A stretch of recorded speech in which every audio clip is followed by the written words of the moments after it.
ইশরাক সমর্থকরা তাদের যে আন্দোলন সেটি কিন্তু আর নগর ভবনের সামনেই সীমাবদ্ধ নয়। তাদের সেই আন্দোলন দিনভর যমুনার সামনে ছিল, মৎস্য ভবন এলাকায় ছিল, কাকরাইল মোড়ে ছিল। আমি যদি আপনাদেরকে এখন দেখাই যে দিন গড়িয়ে সন্ধ্যা, তারাও কিন্তু তাদের এই অবস্থান, তাদের এই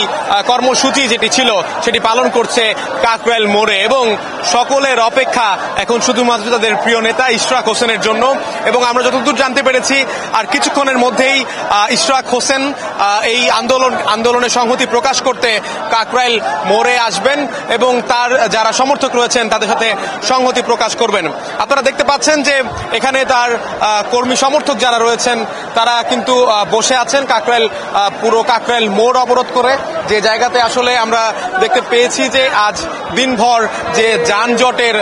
দেখা আমরা পেয়েছি তার কিন্তু একটা অন্যতম উপলক্ষ এই আন্দোলনের কারণে অনেকটাই স্থবির হয়ে গেছে রাজধানীর সেই আন্দোলনের একটা অন্যতম কারণ রয়েছে। এবং সেখানে কিন্তু এই মেয়র হিসেবে শপথ গ্রহণ আন্দোলনকে করা হবে এবং ইশরাক হোসেন আর কিছুক্ষণের মধ্যে তার যে আসার কথা ছিল এটা কিন্তু ফেসবুকের মাধ্যমে তিনি জানিয়েছেন, এবং সেটা কিন্তু তারা এখানে যারা রয়েছেন তাদের সমর্থকরা বলছেন যে ইশরাক হোসেন আসলে তাদের আন্দোলন আরো সক্রিয় হবে এবং তাদের যে দীর্ঘদিনের দাবি সেই দাবি পূরণের দিকে তারা আরেকটু এগিয়ে যাবে, এমনটাই আমাদেরকে জানিয়েছেন।